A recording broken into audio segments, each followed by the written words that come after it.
Good evening, you guys. My name is Haley, and I'm going to be covering both the pros and cons of regional economic integration and the different types.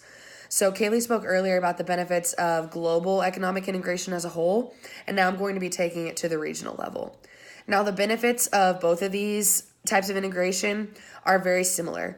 However, one key difference to point out is politically, when economies are integrated at the regional level, there is a significant enhancement of the collective political weight of that region. This type of integration helped fuel post-war European integration, especially when dealing with superpowers such as the United States. When it comes to economic pros, there are consistent rules which make life easier and discrimination impossible for participating countries within that one region. And like Kaylee said before, there is also free trade and investment, raising incomes, which stimulates economic growth. Now, getting into the cons of regional economic integration. Politically, this type of integration is centered on preferential treatment, and this can lead to discrimination against firms outside of the region, thus undermining the entire purpose of integration. These global deals are also very challenging, so regional deals emerge as a realistic alternative. Lastly, a political con to this type of integration is that membership in a union does not always mean participation. So, for example, Britain, Denmark, and Sweden all refused to adopt the euro when they were members of the European Union. And one economic con to this type of regional integration is the loss of sovereignty.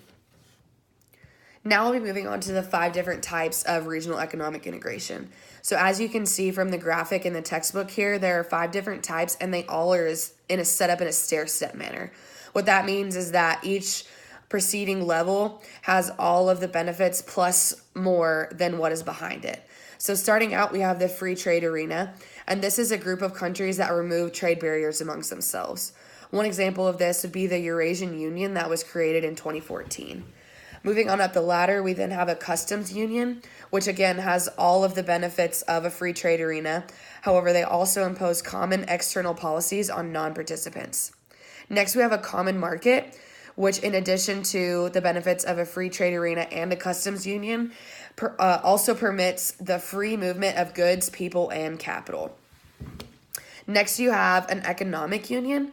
In an economic union, the members also coordinate and harmonize policies, whether that's monetary, fiscal, even taxes, in order to blend their economies into one single economic entity. An example of this would be the European Union as we know it today. Lastly, and the most complex of these types of unions is a political union. And this is where there is a complete integration of political and the economic affairs of a region.